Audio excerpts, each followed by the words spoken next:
Hello, my friends. Good evening. I'm going to be discussing some important issues pertaining to Illinois. Chicago in particular. We will talk about Chicago. But before that, my friends, I want to welcome you all to this community where we talk about social and political issues, both domestic and international. And I consider myself very fortunate because I have seen tremendous interest that people have regarding the things we talk about on this channel. We've gone from having just a few hundred subscribers to now almost 15,000. And our next milestone would be 20,000, and hopefully we'll get there soon. So thanks to all of you for continuing to support this channel. And as I said, we discuss everything from city issues, state issues, elections, Senate races, gubernatorial races, presidential election, midterm election. We talk about international issues, we talk about wars and peace and negotiations and trade, everything. So thanks for your continued support, my friends, and we will continue to talk about the things that matter, the things that affect us. Kay Cooper is here. Kay, good to see you. And our friend Frank is also here. Frank, wonderful to see you as well. To all the new viewers who are here, make sure that you subscribe and hit the like button and share the video. My friends, I'm going to start. And as I move forward with this discussion, I would request you to please participate in the live chat. The live chat is open. Please participate in the live chat. My friends, there's a new budget drama in Chicago. That's right. That's right. Yeah, exactly. I'm talking about Chicago, Illinois, the city of Chicago. Also known as, who can guess? Also known as the Windy City, Chicago. Well, there's new budget drama in the city of Chicago. My friends, understand this, and I know that people who have served in local government, if you've served in local government,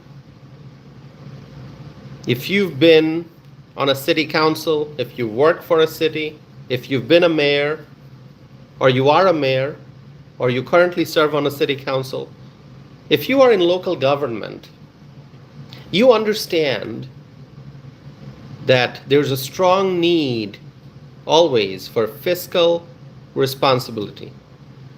And the budget process is extremely important in local government, really anywhere.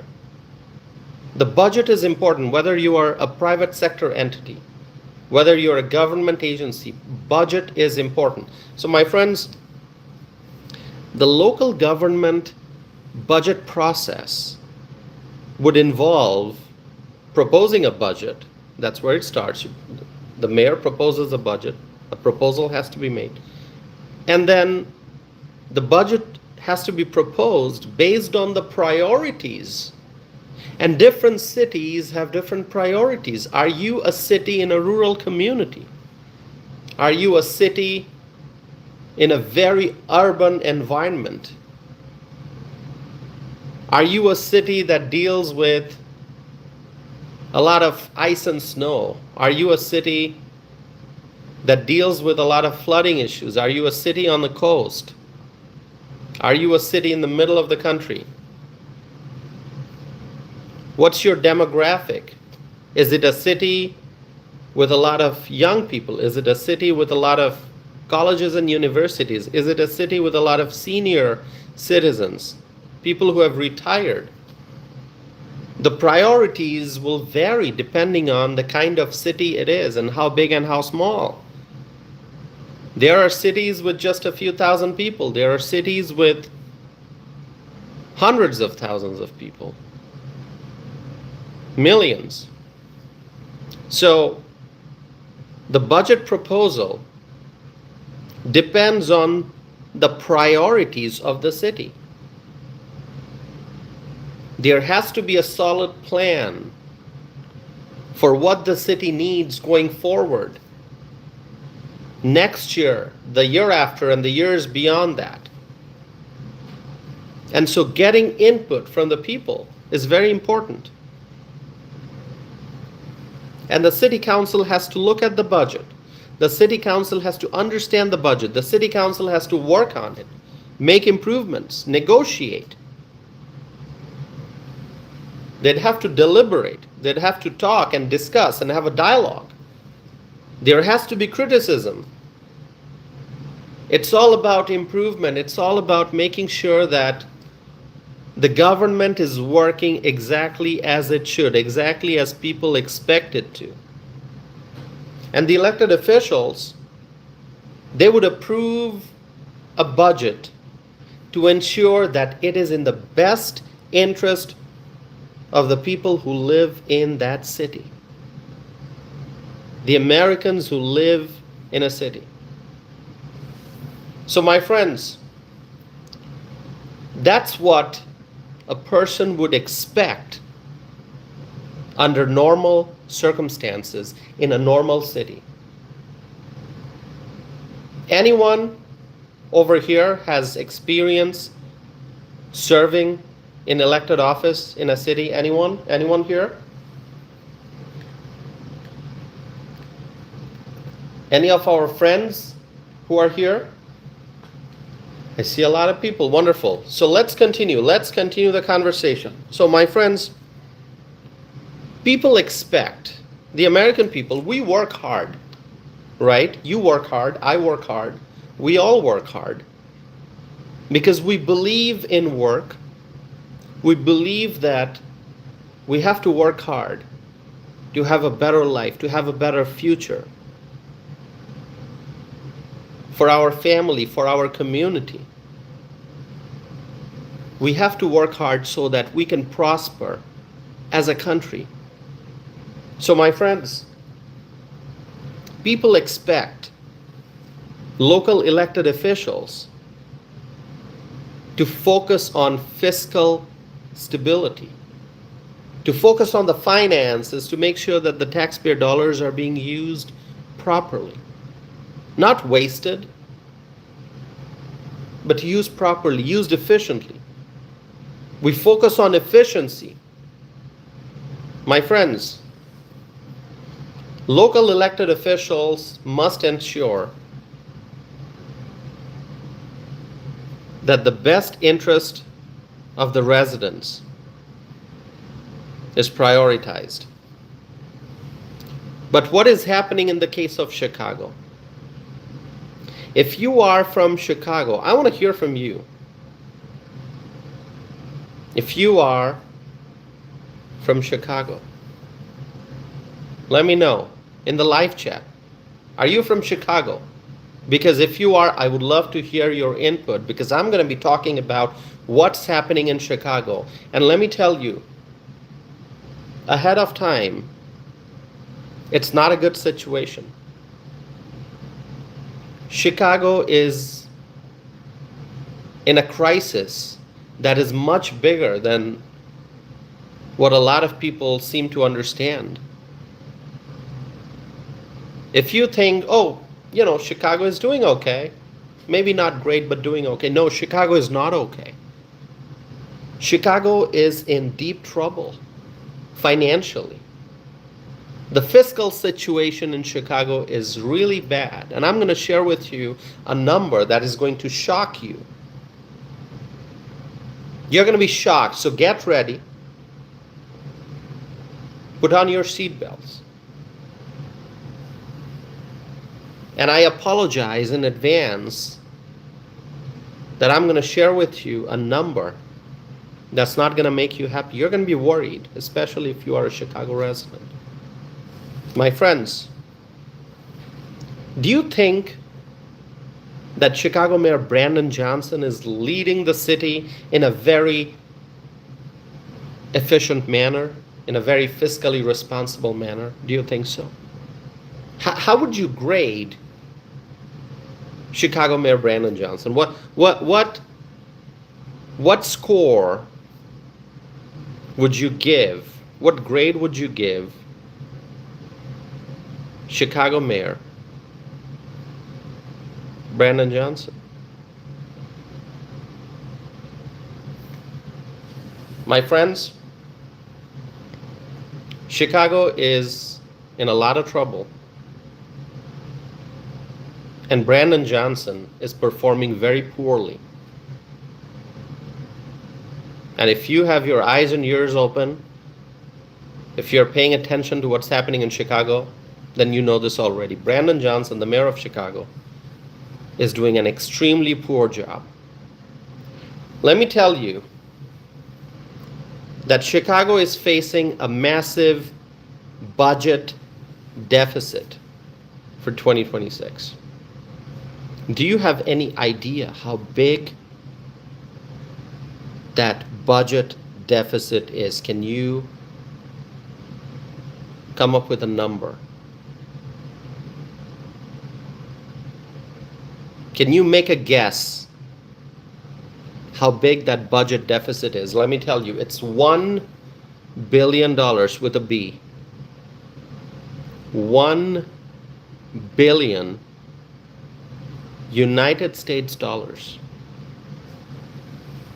It's actually close to 1.2 billion. So when I say 1 billion, it's basically being rounded up, but it's actually close to 1.2 billion with a B, United States dollars, US dollars. How did the city get to that point?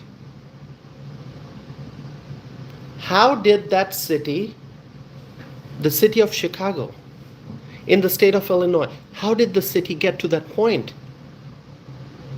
What kind of irresponsible spending has taken place in Chicago that resulted in this 1.2, almost $1.2 billion budget deficit? It's not a small number. Most people, their initial reaction is, are you talking about million? Is that a million? No, it is a billion with a B, not a million. It's a billion with a B. 1.2, close to $1.2 billion. Now, if I sit here and I give you the full story, okay, here's what happened. Give you the history of budgeting in the city of Chicago. We're going to be here for a very long time. So I'm not going to do that. It's going to be hours and hours of discussion to talk about how the city of Chicago got to the point where it is now. That is, the city is looking at a close to $1.2 billion budget deficit. What kind of irresponsible spending has taken place? Where's the oversight? Is there some entity that's keeping track of where Chicago is headed financially? Is there anyone raising the alarm that, hey, Chicago is in a bad situation? Well, some might say it's already late. $1.2 billion budget deficit. It didn't happen overnight. It took a while for a city. It took a series of bad decisions.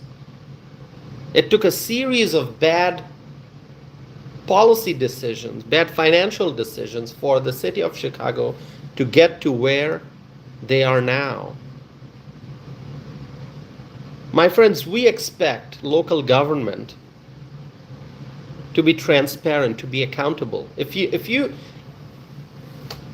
you have any idea about how government works. You look at local government, you look at state government, you look at federal government, right?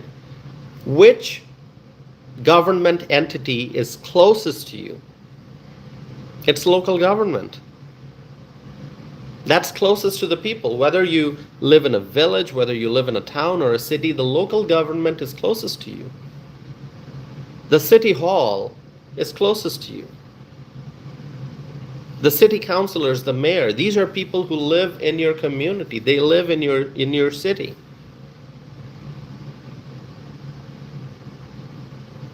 Your state legislator may live in a different city, because a state legislative district may have different cities in it, different villages in it. It's a much larger district, usually.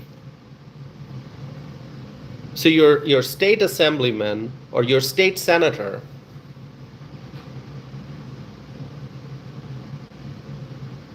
representing your district may live in a nearby city or in a city that's miles away. But your mayor lives in your city. Your city councilors, they live where you live, same jurisdiction. So they are closest to you. Local government is the closest, then it's state government, then federal government. Because federal government, where do they conduct business? They conduct business in Washington, D.C. State government conducts business in, wherever your state capital is. And you may be hundreds of miles away from your state capital, but you're never too far away from your city hall. My friends, local government being closest to the constituents is supposed to be transparent. It's supposed to be accountable. You should have the ability to ask your city councilor, hey, how are you spending our tax dollars? What kind of policies are you proposing? What kind of policies are you voting in favor of? What kind of policies are you voting against? What is going on in the city hall? You should be able to get that answer. You should be able to meet face to face with the elected officials in local government in your city. So I just wonder, the people of Chicago, have you not been asking questions? Have you not been asking questions? How did the city get to the point where it's facing almost a $1.2 billion deficit? Have you not, if you are a Chicago resident, have you not been keeping track of what your city councilors and your mayors, and there have been several mayors, right? I mean, talk about the mayors you've seen in the last 20 years in Chicago. There seems to be high turnover. You got Brandon Johnson now. Before that, it was Lori Lightfoot. Before that, it was, who was it? Right before Lori Lightfoot, was it Rahm Emanuel? Who was the Chicago mayor before Lori Lightfoot? Let's see. It was Rahm Emanuel. So have you not been keeping track of how the city has been heading in the wrong direction in all these years?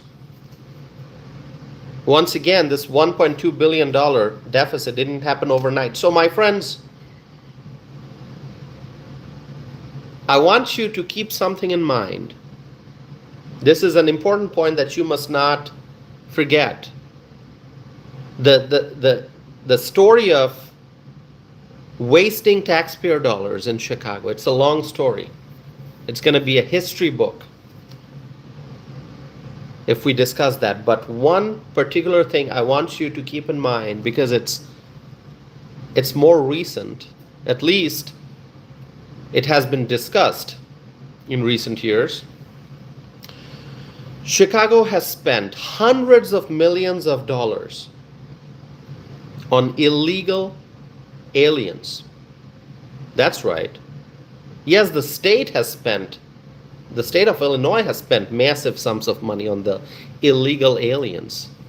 By illegal aliens, I mean the state of Illinois, the city of Chicago, they have spent massive sums of money to provide all kinds of services to the illegal aliens: shelter, food, clothing, legal services, medical services, so on and so forth.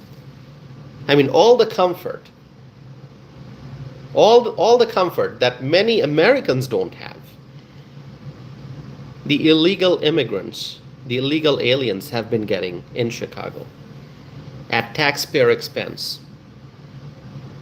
So you're going to see in Chicago, and you look at the 4 years of the Biden administration in particular, because now a lot of the problems are being addressed because we have Trump in office. Thank God.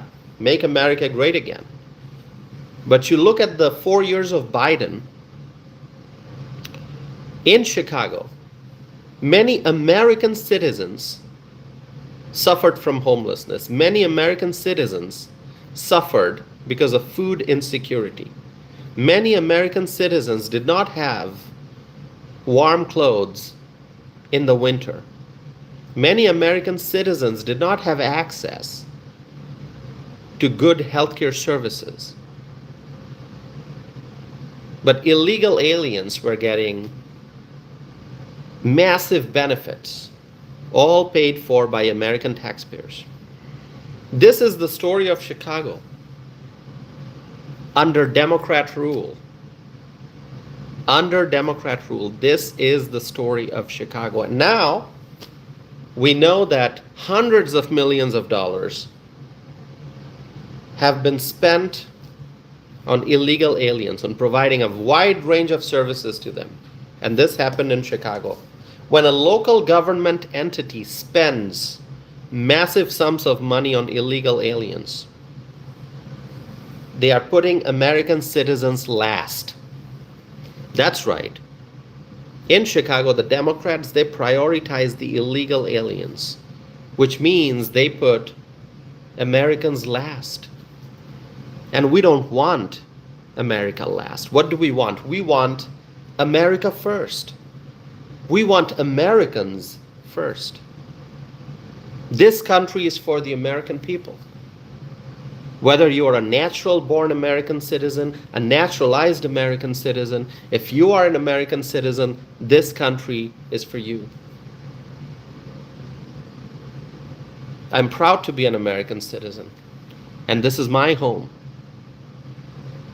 And what I'm doing is I'm exercising my First Amendment right. I'm speaking freely. I'm speaking fearlessly because I want to share the truth. I want to share the facts. I want you to know what the Democrats are doing to damage our economy. Now, you might ask, somebody might ask, hey, Tausif, do you live in Chicago? The answer is no, I don't live in Chicago. I do visit Chicago. I love Chicago. It's a great city. But it breaks my heart when I see the people of Chicago suffer, when I see that the Democrats in Chicago are putting Americans last because they are putting the illegal aliens first. It breaks my heart. I want to see good leadership in Chicago. Chicago is not that far. I live in Wisconsin. Chicago is in the neighboring state of Illinois. So you may ask, Tausif, you don't live in Chicago. Why do you care about Chicago? Well, I care about Chicago because Chicago is an American city. Chicago may not be in the state where I live, but Chicago is in the country that I call home. And that is the greatest country in the world.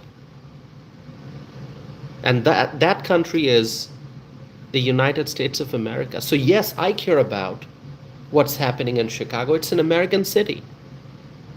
When I see the Americans suffer in Chicago, when I see homelessness in Chicago, when I hear about homeless veterans suffering in Chicago, when I hear about American children suffering in Chicago, when I hear about American citizens suffering in Chicago,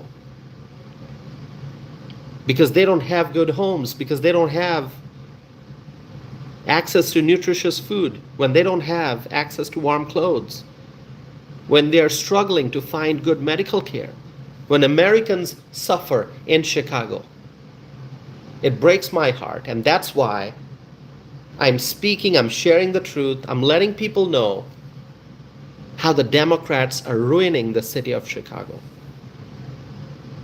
I want people to understand that you must elect good leaders to change the direction of the city of Chicago. Chicago needs conservative leadership. Chicago needs honest and bold leaders. My friends, look at what the Democrats have done in Chicago.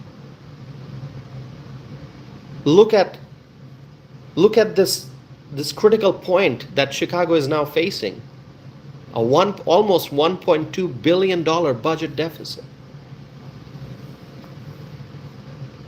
And the city has a history of spending hundreds of millions of dollars on illegal aliens, giving the illegal aliens all the facilities that many American citizens don't get to enjoy. And that's heartbreaking. And that has to change, my friends. The long-lasting effects of such reckless spending, it's very serious. And we see the problems now. It's right in front of you. It's right in front of your eyes. You want to go fact check me. I've said this before many times. You can go fact check me. You can go verify the information that I'm sharing. Almost a $1.2 billion budget deficit in 2026. That's what's going on in Chicago. How is Chicago going to deal with this? What will the city leaders, these so-called leaders, are they really leaders? The Chicago City Council, the mayor, are they, can you truly, do you think they deserve to be called leaders? Do they have leadership qualities? Do they have the desire to truly be leaders? Tell me, my friends. Tell me. My friends, the mayor of Chicago, Brandon Johnson, he just will not admit that he's a complete failure. He continues.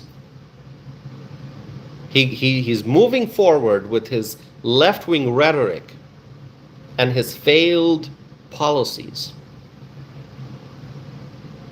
So we're going to see, I'll talk about what Brandon Johnson has proposed in his budget. We'll talk about that, and you can share with me your thoughts, all right?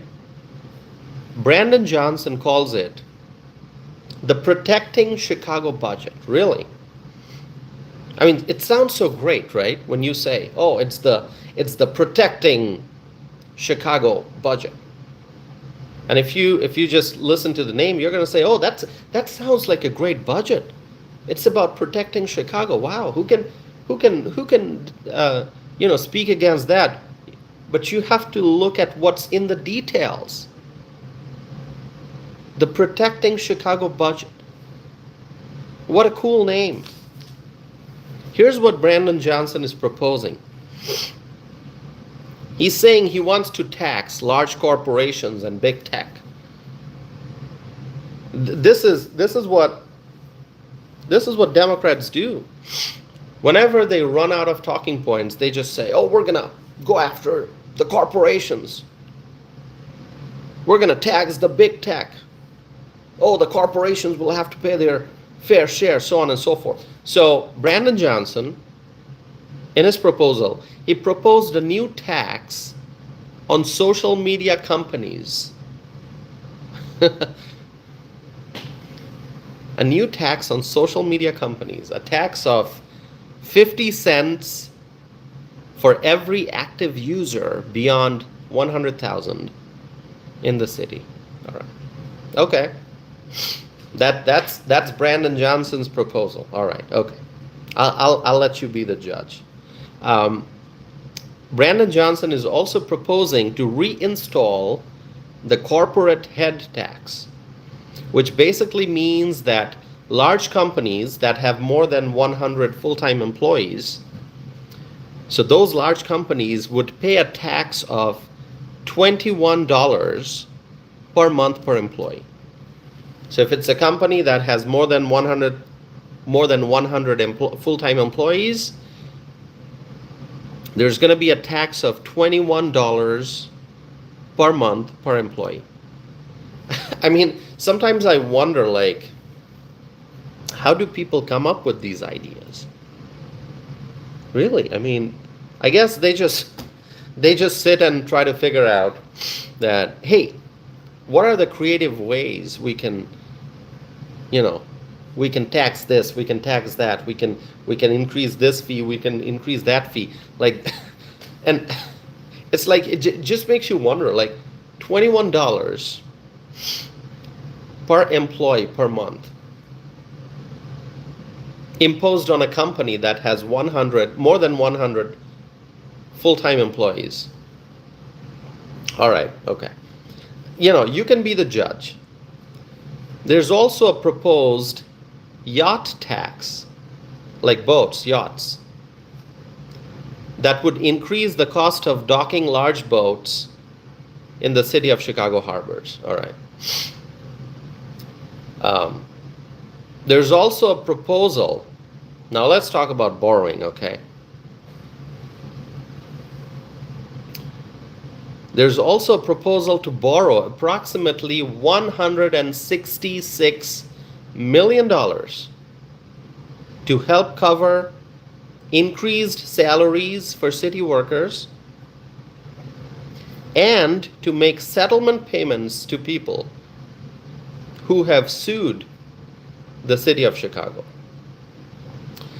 So, increased salaries for the city workers, and then the city has to make settlement payments to those people who have sued the city of Chicago, and to do all that, the city is looking to borrow approximately $166 million.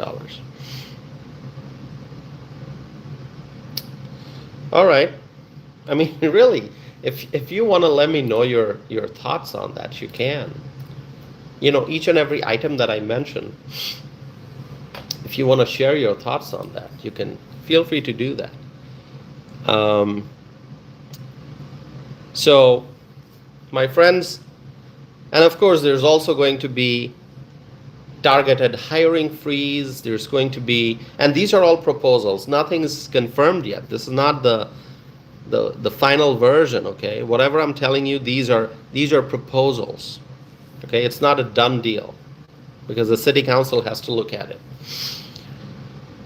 So there's a proposal to do targeted hiring freeze. There's proposal to consolidate Chicago's real estate assets, and then proposal to merge office spaces. All right. Also, there's proposal to do contract reductions with the city's vendors, and also there's a proposal to eliminate duplicative technology. Okay, that's good. I mean, we need technology. And by the way, I'm not giving you all the details because it would require that you can go and do that if you want. You can read actually the entire proposed budget document. It's online. But as a matter of principle, if there is technology, we all need technology. But if there's duplication of technology, if there's like waste, you want to make things more efficient. That's good. But we have to go through the details to see what it really means.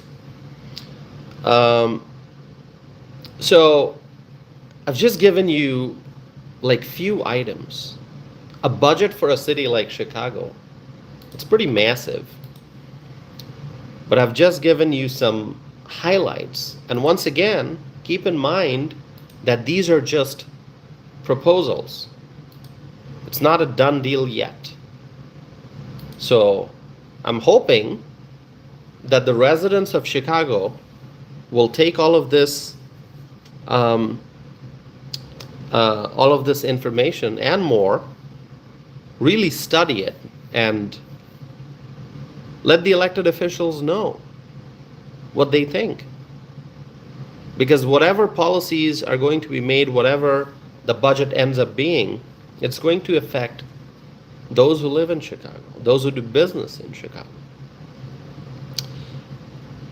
But you know what? Even in this budget process, Mayor Brandon Johnson used political language. This is not something that we expect from local government officials. If you are a mayor, if you are a city councilor, focus on the job. Focus on the finances. Focus on good policy making. Focus on good governance. Don't get into politics. Don't bring politics. Don't bring left-wing propaganda. And that is something that the Democrats in Chicago, they do. Even as they're proposing a budget, they're going to inject some left-wing propaganda. That's what the Democrats really specialize in. If you ask me, Tausif, what is one thing that the Democrats really specialize in? Like something that they're very good at. Well, the Democrats specialize in left-wing propaganda. No matter what kind of a conversation you're going to have with them, they're going to inject propaganda. And that is what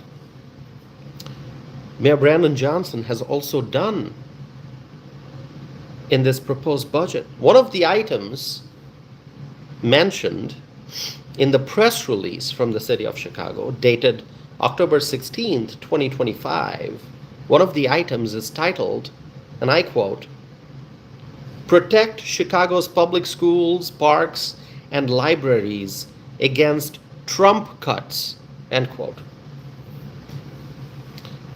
If he's just writing, okay, we're going to protect Chicago's public schools, parks, and libraries, we're going to improve schools, we're going to improve parks, we're going to make the libraries better. All right, you can say that.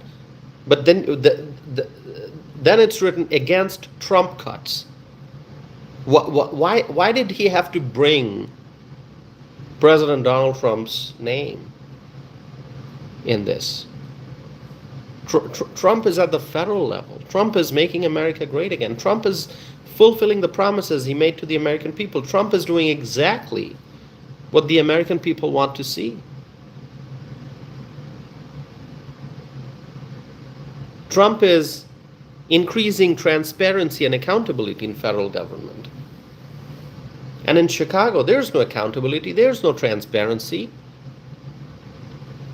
And even in this budget process, Mayor Brandon Johnson had to bring up President Trump's name. Oh, against Trump cuts. We're going to protect public schools, parks, libraries against Trump cuts. Well, what does that mean? What does that mean, Trump cuts? This is just another example of Mayor Brandon Johnson focusing on left-wing politics rather than focusing on policy making. My friends, Brandon Johnson continues to focus on left-wing activism, left-wing talking points, left-wing propaganda, rather than taking action to improve the lives of the Chicago residents. My friends, just a few days ago, and some of you may have seen this. If you have, great. Share your thoughts with me. By the way, make sure you're subscribing, all right? If you're here for the first time, you're busy listening to what I have to say, and you're busy participating in the live chat. It's easy to forget sometimes, so I have to remind people that if you want to support this channel, just subscribe. Hit the subscribe button. Okay? All right. So, just a few days ago, there was a press conference in Illinois, that's right. And Brandon Johnson spoke at that press conference. And he once again emphasized that Chicago will protect illegal aliens. All right? Are you shocked? Yeah, Chicago, Brandon Johnson, he highlighted, he reaffirmed that Chicago will protect the illegal aliens. Now, of course, Brandon Johnson did not use the term illegal aliens. He calls them undocumented individuals. Brandon, come on. The undocumented individuals are illegal aliens. Come on, Mayor Brandon. In fact, Brandon Johnson said, "We don't have illegal aliens." Those are his exact words. You can go and replay the tape from the press conference. If you don't believe me, if you're listening to me and you're saying, "Tausif, I don't believe you. I don't believe you, Tausif." No, Brandon Johnson didn't say that. Yes, Brandon Johnson did say that. Trust me. These are his exact words. He said, and I quote, "We don't have illegal aliens," end quote. Yes, Brandon Johnson. Yes, Mayor Brandon, there are illegal aliens in Chicago. There are many illegal aliens in Chicago, and that's why the federal agents are so busy. They're busy doing their jobs, catching illegal aliens and making Chicago safe again.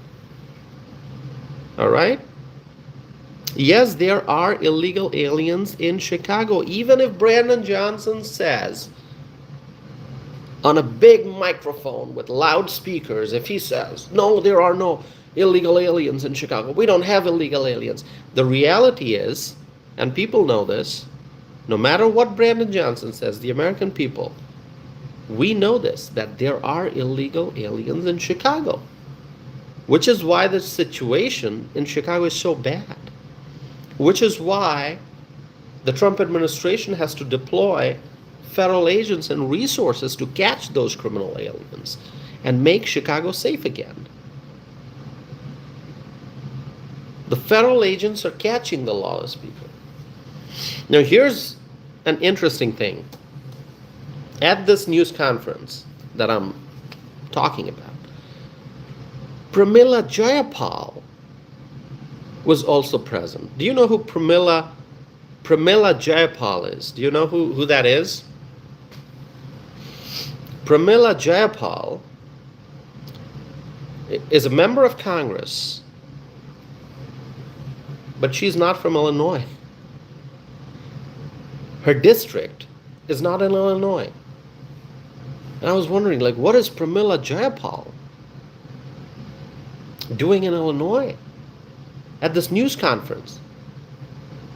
Her district is far, far away. She is from, let me tell you, I'm going to give you the exact information here. Pramila Jayapal, she represents Washington State's 7th congressional district. That's right. She's from the other side of the country. She's from Washington State.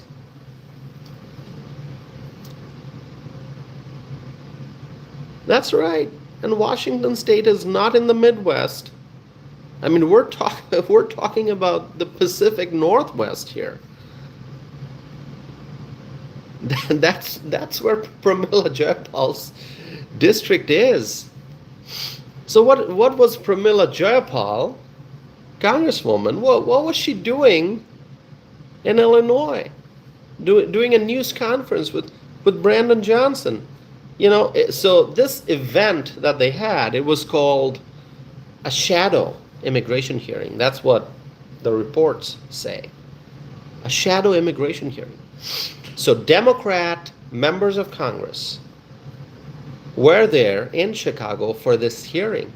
And Pramila Jayapal was there from Washington State. And it really seems that Chicago has become the center of attention. Center of attention. Otherwise, why would a congresswoman from the other side of the country, from the northwest part of the country, why would she travel all the way to Chicago, which is in the American Midwest, for this hearing? Chicago is getting a lot of attention, undoubtedly. All right, my friends, let's see. Before I continue forward, I have more to say, so just stay here. We have not talked about J.B. Pritzker yet. We are going to talk about J.B. Pritzker, so stay here with me. To all the new viewers, to all the folks who are here for the first time, thank you. Thank you for being here. I appreciate you all. I appreciate you all. To all the friends.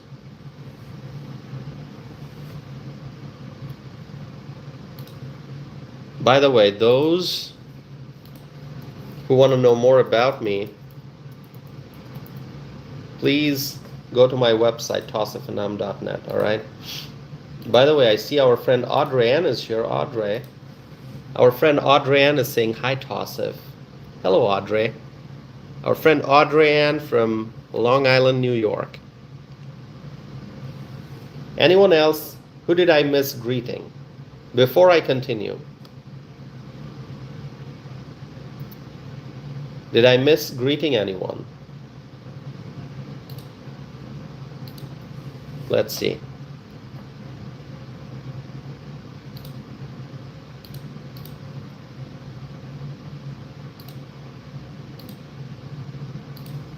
I have more to talk about.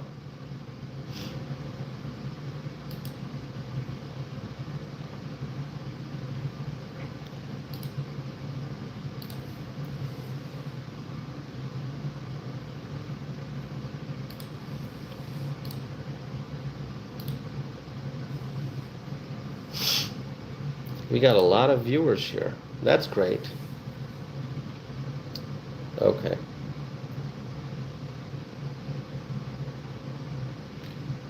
All right. Wow. Very active live chat.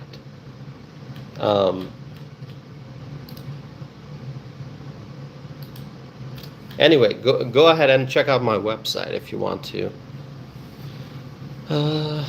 And I'm going to continue. So good to see Frank. Good to see Audrey Ann. Good to see Kay Cooper. Kay, are you still here? Are you still watching? Kay is our friend from Texas, the great state. Heidi is here. Hello, Heidi.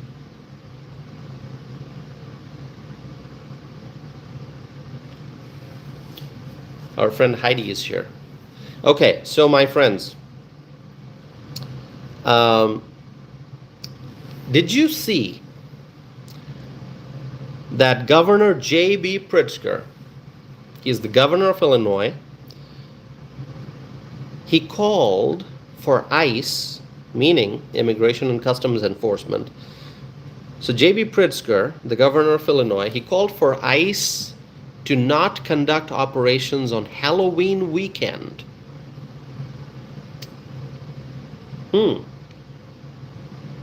What do you think about that? I see our friend Kay Cooper says, I'm here. Kay, thanks for continuing to be here. Kay is such a great supporter. She's a great friend of this community. So is Frank, so is Audrey, so is Heidi, everyone. And there are so many others. I may have missed mentioning some of the names here. There are so many other friends. We have Jake, our friend Freshly. We have Evelyn. We have Swaggy. We have Richard. We have William and others. So yeah, tell me, what do you think of Governor J.B. Pritzker's request that ICE not conduct operations on Halloween weekend?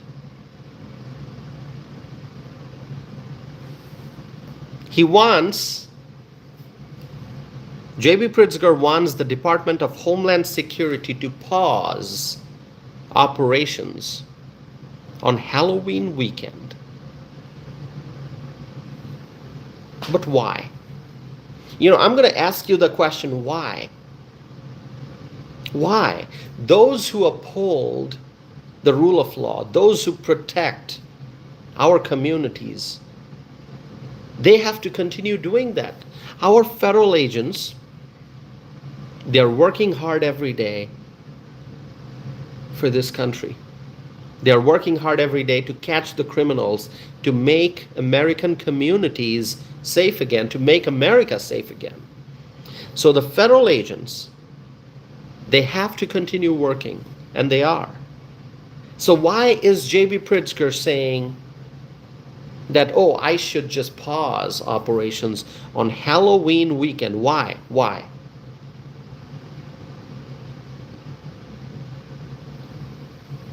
The federal agents, the ICE agents, the Department of Homeland Security, they have to focus on public safety at all times. And that's what they are doing. They have to focus on public safety at all times. And so ICE must continue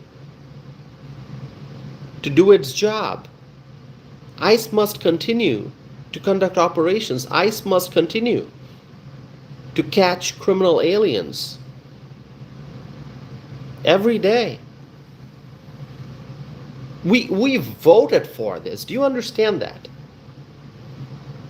The American people did not go to the polls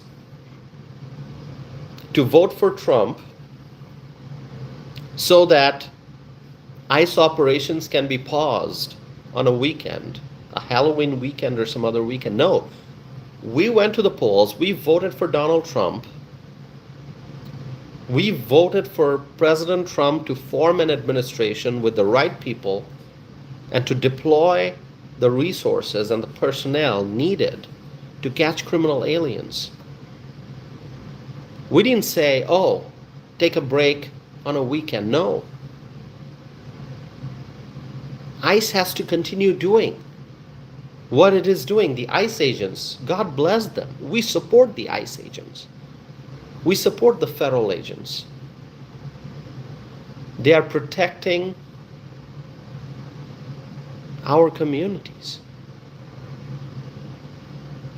Why would they pause for Halloween? Why? I mean, what kind of strange request this is coming from J.B. Pritzker. J.B. Pritzker, he's a far left guy. Otherwise, I would say any reasonable governor, any reasonable individual in the office of the governor would say, no, keep doing what you're doing. Keep continuing the good work, ICE agents. We thank you for what you're doing. You're coming to Illinois. You're catching the criminals. You're making Illinois safe. Thanks for doing what you're doing. Instead, he's saying, pause operations on Halloween weekend. This is ridiculous. What are your thoughts? Frank says TTTT, which means Tossif tells the truth. Thank you, Frank. Thank you so much, Frank.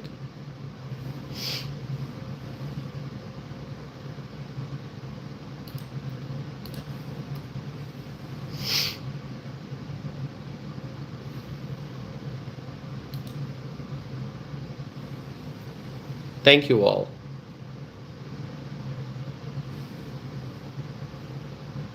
K. Cooper says TTTT always. Tossif tells the truth always. I appreciate your support, Kay. Thank you so much, Kay.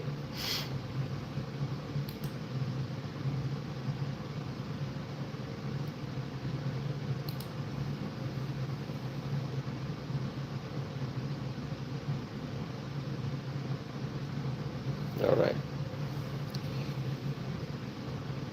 So my friends, do you know what Kristi Noem's response was?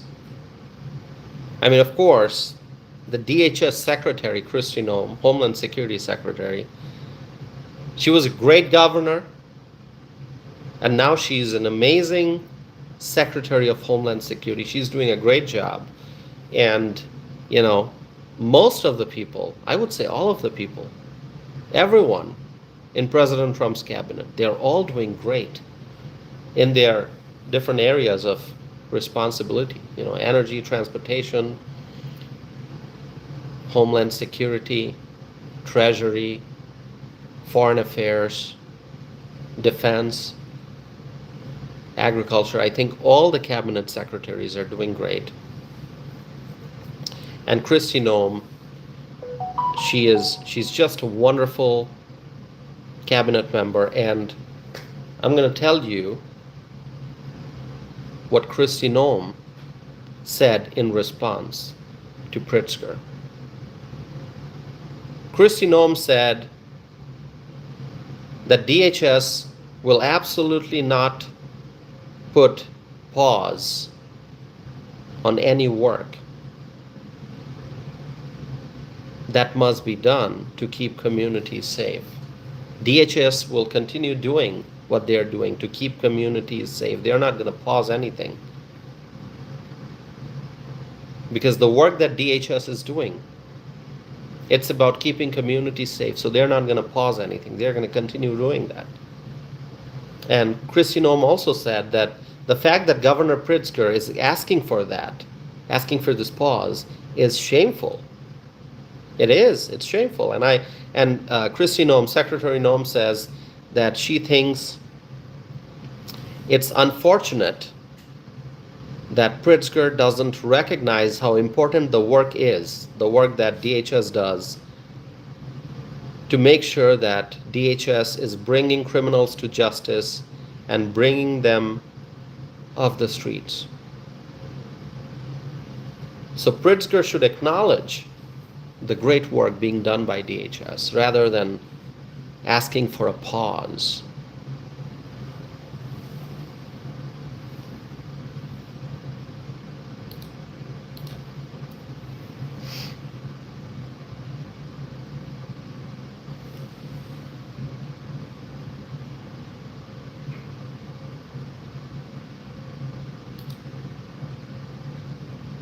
All right, let me take a look at the live chat.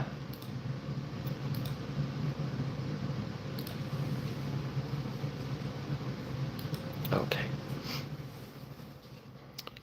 All right.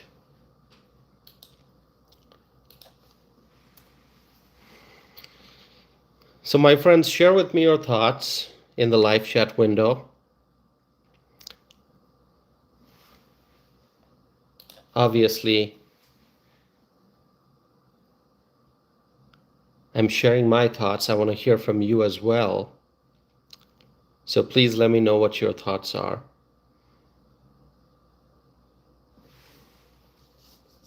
And I gotta tell you, I'm very happy with Kristi Noem's response. The fact that she said that DHS will continue to do what DHS is doing. There's not going to be any pause on any work. And that work will continue because it's about keeping communities safe. And yeah, what Governor Pritzker is asking for is really shameful. It's unbelievable how he can say that, like pausing ICE action on Halloween weekend. Why? All right. So my friends, make sure you hit the like button. I would appreciate that. We got 76 likes so far. That's wonderful. Zachary is here. Zachary, hello, Zachary. And also, if you have not subscribed, please subscribe.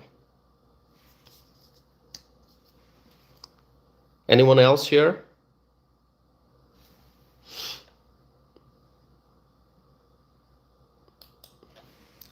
Heidi, that is correct, Heidi. I'm trying to report the facts. That is the purpose. I want to spread the truth. I want to share the facts. That has always been my focus.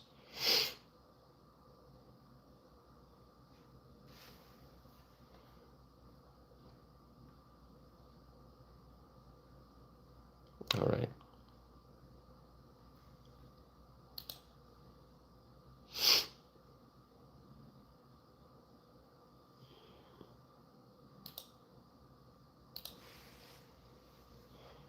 Okay, so if you have questions, you can ask me. If you want to ask me questions, feel free to do that.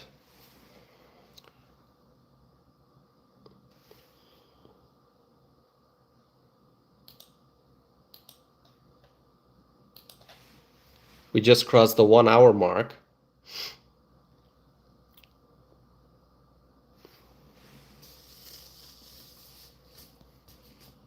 Any topic is fine, whatever you want to ask. Feel free.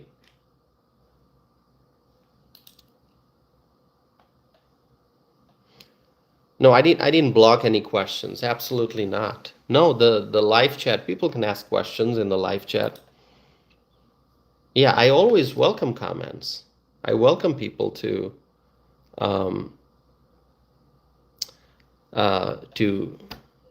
participate in the live chat. Absolutely. Yeah. Audrey is saying, what time is it by your time? Well, the time right now is 11:40 p.m. But you know what? People look at the clock behind me and they think, oh, it doesn't say 11:40 p.m. because the camera that I'm using is in selfie mode. So you're seeing everything mirror image, okay? So the clock behind me, it seems like it's like 12:20. It's not. Okay, it's just a mirror image. Because I know people have gotten confused by that, so I just want to clarify that it's a mirror image. So this is my right hand, but on video it looks like my left hand. It's not. It's my right hand. This is my left hand. So the clock is just a mirror image. So it's 11:41 p.m. right now.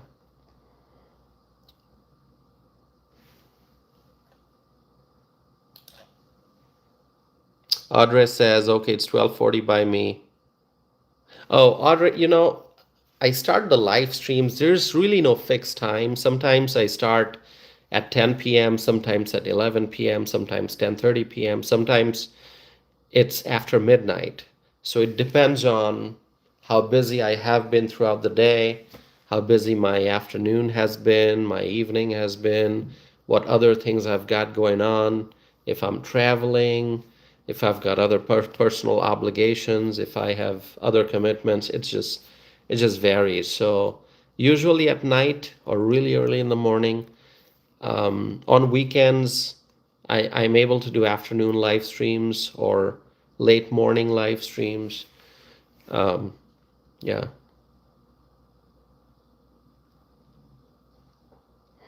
Okay, a viewer is asking if I would ever do live debates or Q&A on stream in the future. I actually have done during live streams. Last year I did that. I had guests on my channel who participated in live stream. My channel had much fewer subscribers back then. It was last year. I mean, we're almost at the end of 2025. We're approaching the end of 2025, and this was in 2024. So it was more than a year ago, I would say. I had guests on I had like, I would say 12 or 13 guests. One guest at a time, but a total of 12 or 13 guests that I had, including candidates for office, elected officials. I had them.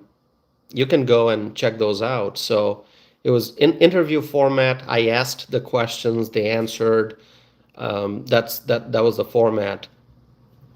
And then this year, not during live stream, but I recorded 3 podcast episodes, each with a guest. And you can find the 3. Did I do 3 or 4? 4. Yes, I did 4 podcast episodes with 4 guests. Okay, 1 guest at a time. And you can check those out. Those videos are on my YouTube channel. So yes, I have had guests. And that's when I'm the one asking the question, and my guests are the ones answering. So that's usually the format. If it's a candidate for office, I ask them about, what their district is like, what their policy priorities are, what kind of legislation they would introduce if they get elected to office. So I just ask the questions, the answer. That's usually the format. So yeah, in the future, would I like to have guests for live streams again? Sure, why not? Why not? Sometimes it's about scheduling. I have to plan ahead of time. I have to know that, I'm going to be doing this live stream, on Tuesday at 8 p.m. whatever, and I have to schedule, match the schedule with the guest, and just have not done that for a live stream this year. Because the pre-recorded episodes, I can record them on a weekend. I can record them maybe in the evening and publish them later in the evening after a few hours. I mean, there's greater flexibility. But if it is a live stream, if I do a live stream with a guest, then it requires very thorough scheduling. But yeah, I'd love to do it again. So let's see. By the way, if you have not subscribed yet, please do that. I would appreciate it very much. We did cross 15,000 subscriber mark, so that is great.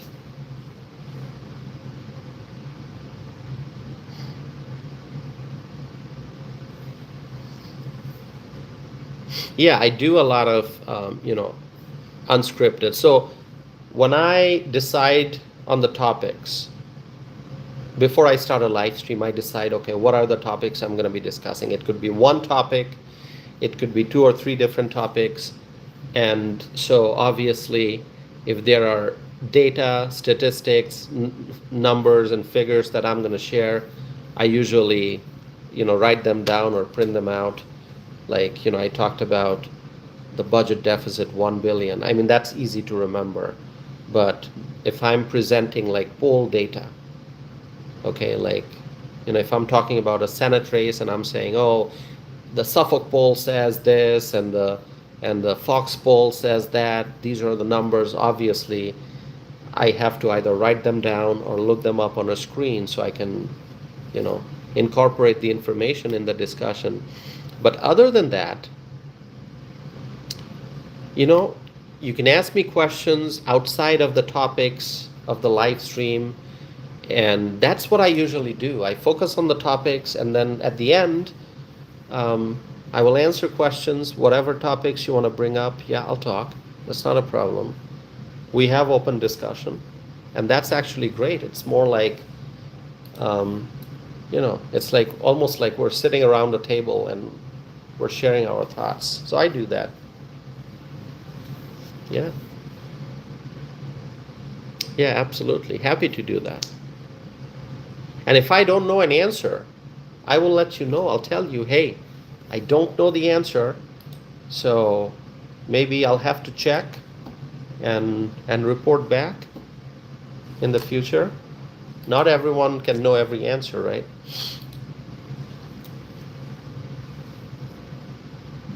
Okay, let's see.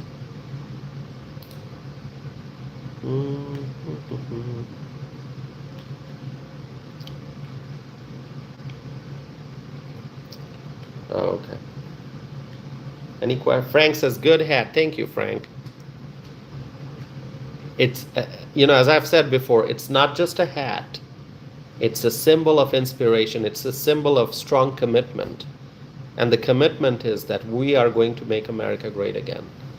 So, yes, absolutely. If you love my hat, let me know in the live chat. Just say, I love your hat. Audrey says, definitely love the hat tee. Thank you, Audrey. Thank you so much, Audrey, our friend from Long Island. All right. And by the way, the hat is US made. See? It says made in USA. All right.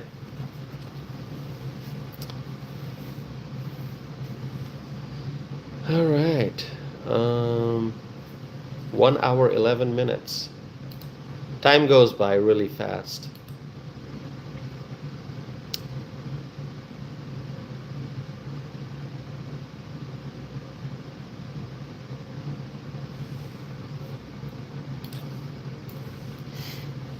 Remember when I did live streams like that were more than 3 hours long? Remember those days? Really, really long live streams? Heidi says another great live stream toss-up. Thank you, Heidi.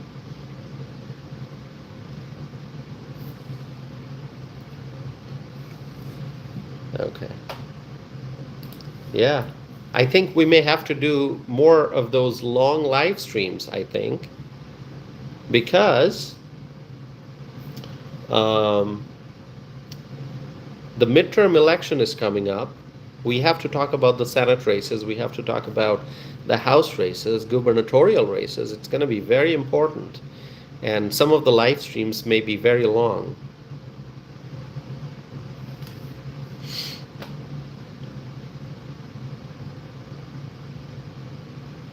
So anyone, if you want to email me, you can email me at tossif@tossifanam.net. Anyone wants to email me, you can do that. I've shared my email address with you. tossif@tossifanam.net.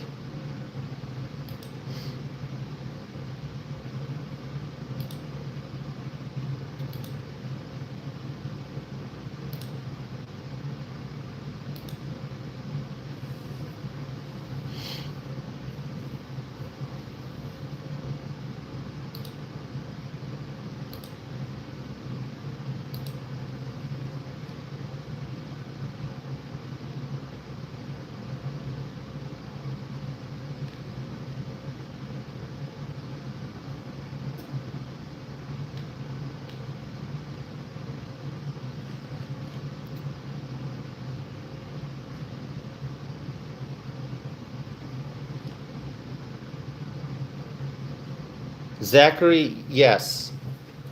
Zachary, most of the country, absolutely, the majority, they support Trump. Undoubtedly. Undoubtedly.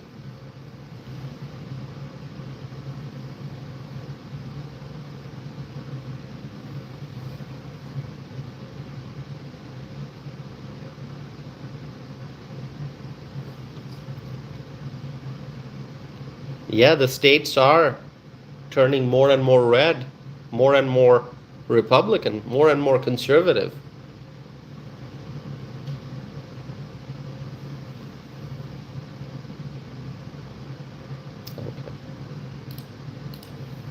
Because people are choosing the right side. People are choosing the right policies, the common sense policies.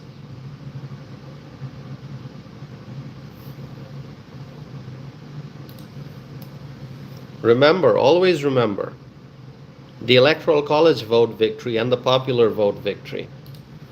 So yes, most of the country supports Trump, clearly. Okay. My friends, I'm going to wrap up this live stream now, 1 hour, 15 minutes. I appreciate you all being here. Thank you for all your support.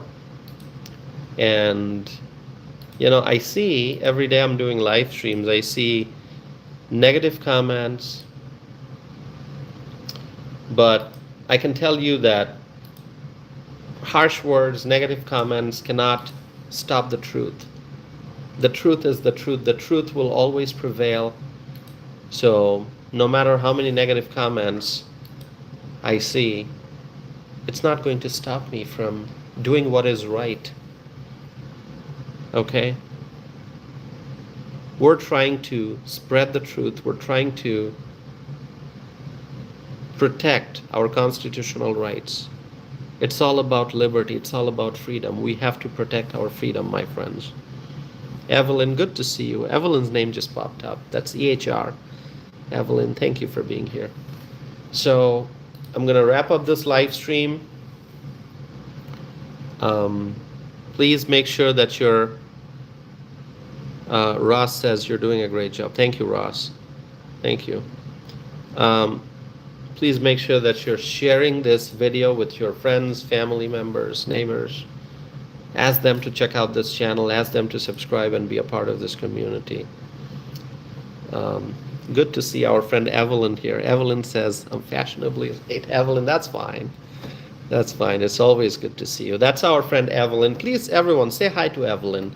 Evelyn is our friend from Nevada. And Nevada is turning red. Turning red.